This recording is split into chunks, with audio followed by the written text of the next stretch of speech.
మన దేశానికి స్వాతంత్రం వచ్చి 78 సంవత్సరాలు అవుతున్నా మహిళలకు మాత్రం పూర్తిగా స్వాతంత్రం రాలేదని చెప్పొచ్చు. ఎక్కడ చూసినా దౌర్జన్యాలు, అఘాత్యాలు, అత్యాచారాలు, హత్యలు ఇలా రోజుకు 5 నుంచి 10 ఘటనలు మనం న్యూస్ లో చూస్తూనే ఉన్నాం. ఇదిలా ఉంటే ఇక్కడ చూడ్డానికి డాక్టర్ ప్రిస్క్రిప్షన్ లా ఉంది కదా, కానీ అది డాక్టర్ ప్రిస్క్రిప్షన్ కాదు. 31 సంవత్సరాల జూనియర్ డాక్టర్ ఒంటి మీద కనిపించిన ఇంజురీ లిస్ట్. తన ప్రాణాల్ని కాపాడుకోవడానికి జూనియర్ డాక్టర్ చాలా ప్రయత్నం చేసింది.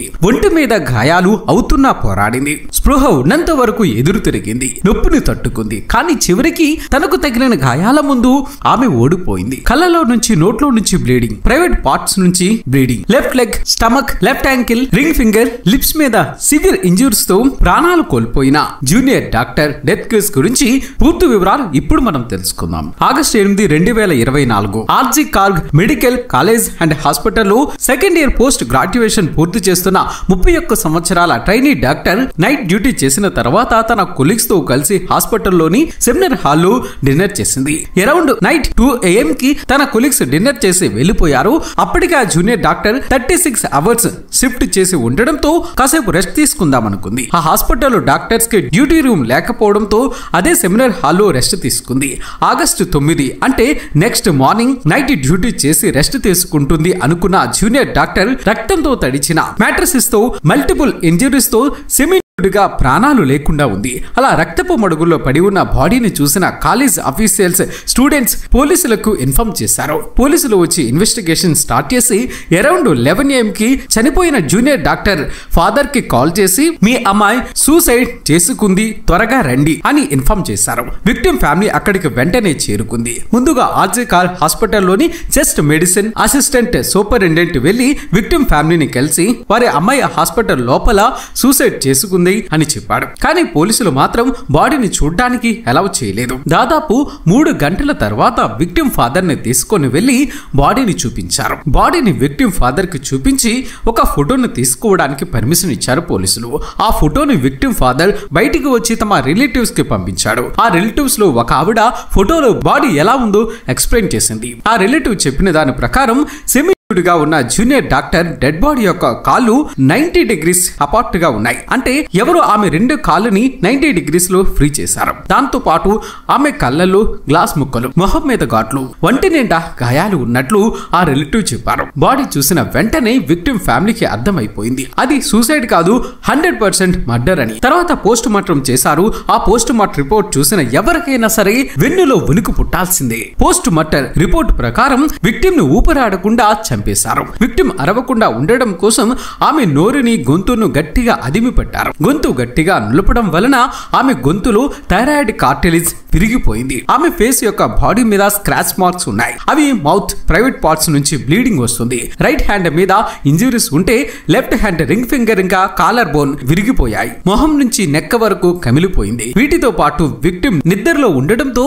అటాక్ చేసిన వాళ్ళకి అడ్వాంటేజ్ దొరికిందని, అయినా కూడా విక్టిమ్ ఫేస్ మీద ఉన్న ఫింగర్ నెయిల్ మార్క్స్ చూస్తే తన బాగా ఫైట్ చేసింది అని అర్థమవుతుంది అని పోస్ట్ మార్టం లో మెన్షన్ చేస్తుంది. అన్నిటికంటే ముఖ్యంగా పోలీసులు ముందుగా చెప్పినట్లు ఇది సూసైడ్ కాదు, దారుణంగా రేప్ చేసి అతి కిరాతకంగా చంపేశారని పోస్ట్ మార్టం రిపోర్ట్ తేల్చి చెప్పింది. ఈ ఇన్సిడెంట్ జరిగిన వెంటనే ఒక ఎమర్జెన్సీ డిపార్ట్మెంట్ లో తప్పించి ఆ హాస్పిటల్లో ఉన్న అన్ని డిపార్ట్మెంట్స్ లోని పోస్ట్ గ్రాడ్యుయేట్ స్టూడెంట్స్ వర్క్ చేయడం ఆపేసి ప్రొటెస్ట్ చేయడం మొదలు పెట్టారు. ఈ దారుణం చేసిన వారిని వెంటనే అరెస్ట్ చేయాలని స్టూడెంట్స్ ఆర్గనైజేషన్ వాళ్ళు ర్యాలీస్ కూడా చేశారు. కేవలం కోల్కతాలోనే కాదు, మహారాష్ట్ర, ఢిల్లీ, ఉత్తరప్రదేశ్, ఇప్పుడు ఆంధ్ర, ప్రస్తుతం దేశవ్యాప్తంగా కూడా నిరసనలు వ్యక్తమవుతున్నాయి. దీనికి కారణమైన అఫీషియల్స్ అందరూ రిజైన్ చేయాలని the federation of resident doctors association demand చేసింది. అంతేకాదు డాక్టర్స్ సేఫ్టీ కోసం సెంట్రల్ ప్రొటెస్ట్ యాక్ట్ ని తీసుకొని రావాలని కూడా నేషనల్ వైడ్ గా డాక్టర్స్ ధర్నాలు చేస్తున్నారు. ఇక ఈ ధర్నాల మధ్యలో పోలీసులు ఇన్వెస్టిగేషన్ మొదలు పెట్టారు. క్రైమ్ సీన్ లో వాళ్ళకి ఒక బ్లూటూత్ హెడ్ ఫోన్ దొరికింది.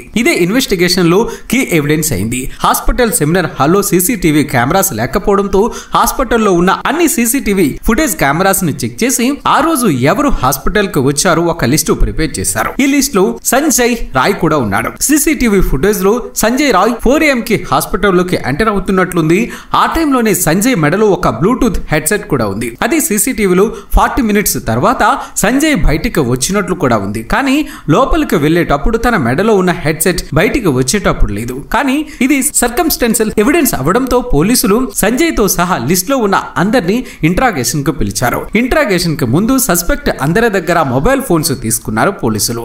ఇంట్రాగేషన్ జరుగుతున్న టైంలో ఒక ఆఫీసర్ ఒక బ్లూటూత్ హెడ్సెట్ ని ఆన్ చేసి అందరి మొబైల్స్ కి పే చేయడానికి ట్రై చేశాడు. సంజయ్ రాయ్ ఫోన్ కి హెడ్సెట్ ఇన్స్టెంట్ గా కనెక్ట్ అవడంతో పోలీసులు సంజయ్ రాయ్ ని అరెస్ట్ చేశారు. క్రైమ్ సీన్ లో దొరికిన సంజయ్ హెడ్సెట్ అండ్ సీసీటీవీ కెమెరాలు సెమినార్ హాల్ దగ్గర సంజయ్ కంగారుగా కనిపించడం ప్లస్ సంజయ్ షూ మీద ఉన్న బ్లడ్ స్టెయిన్స్ వీటన్నిటిని బేస్ చేసుకుని పోలీసులు సంజయ్ రేప్ అండ్ మర్డర్ చేశారని అతని మీద ఐపీసీ సెక్షన్ 103 బిఎన్ఎస్ సెక్షన్ 64 కేసులు రిజిస్టర్ చేశారు. సంజయ్ రాయ్ ఒక సివిక్ సర్వీస్ వాలంటీర్. ఈ సివిక్ వాలంటీర్స్ ని పోలీసులకు హెల్పర్స్ గా అపాయింట్ చేస్తారు. 2019 నుంచి మమతా బెనర్జీ గవర్నమెంట్ ఈ సివిక్ వాలంటీర్స్ కి కాంట్రాక్ట్ ఫోర్స్ గా రన్ చేస్తూ వస్తున్నారు. వీళ్ళకి నెలకు 12,000 దాకా శాలరీ ఉంటుంది. పోలీసులు చెప్పిన పనులు చేయటం, పోలీసులకు ఇన్ఫార్మర్స్ గా పనిచేయడం వంటివి ఈ సివిక్ వాలంటీర్స్ చేస్తూ ఉంటారు. ఈ సంజయ్ రాయ్ కి ఇన్ఫ్లుయెన్స్ బాగా ఉందట.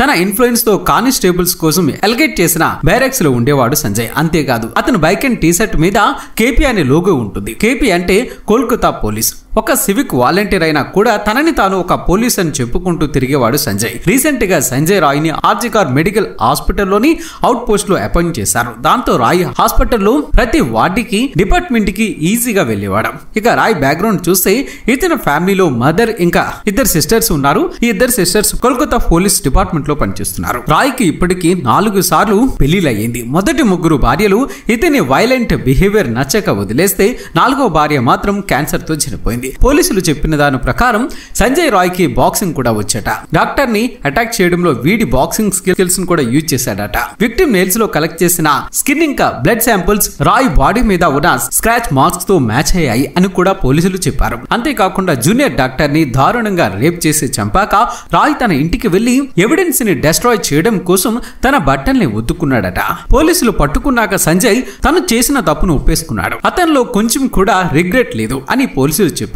అంతేకాదు నేను తప్పు చేశాను, కావాలంటే నన్ను ఉరి తీసుకోండి అని అన్నాడట సంజయ్. నార్మల్ గా కేసు ఎక్కడితో క్లోజ్ అయిపోయేది. ఎందుకంటే సంజయ్ రాయ్ తానే నేరం చేశాడని ఒప్పుకున్నాడు అని. ప్లస్ అతని మ్యారేజ్ హిస్టరీ, అతని బిహేవియర్, అతని మొబైల్ లో దొరికిన పోర్న్ ఇవన్నీ అతను నేరం చేయగల మైండ్ సెట్ ఉన్నవాడు అని క్లియర్ గా చెప్తున్నాయి. కానీ ఈ కేసులో కొన్ని అనుమానాలు ఉన్నాయి. అవేంటి అంటే ఖచ్చితంగా ఈ కేసులో ఏదో కాన్స్పిరసీ ఉంది. సంజయ్ రాయ్ తో పాటు ఇంకా ఎవరో ఈ కేసులో ఇన్వాల్వ్ అయి ఉన్నారు అనే డౌట్ ఖచ్చితంగా వస్తుంది. అంతేకాకుండా మరొక సంచలన విషయం ఇప్పుడు బయటపడింది. విక్టిమ్ పోస్ట్ మార్టం లో ముందుగా బయట పెట్టని ఒక విషయాన్ని సుబర్ణో గోస్వామి అనే ఒక డాక్టర్ బయట పెట్టారు. పోస్ట్ మార్టం రిపోర్ట్ ను స్టడీ చేసిన గోస్వామి చెప్పింది ఏమిటి అంటే విక్టిమ్ బాడీ మీద ఉన్న మల్టిపుల్ ఇంజురీస్ ఒక మనిషి అటాక్ చేయడం ద్వారా రావని, ఖచ్చితంగా ఒకరికంటే ఎక్కువ మంది వలనే అది సాధ్యం అవుతుంది అని చెప్పాడు.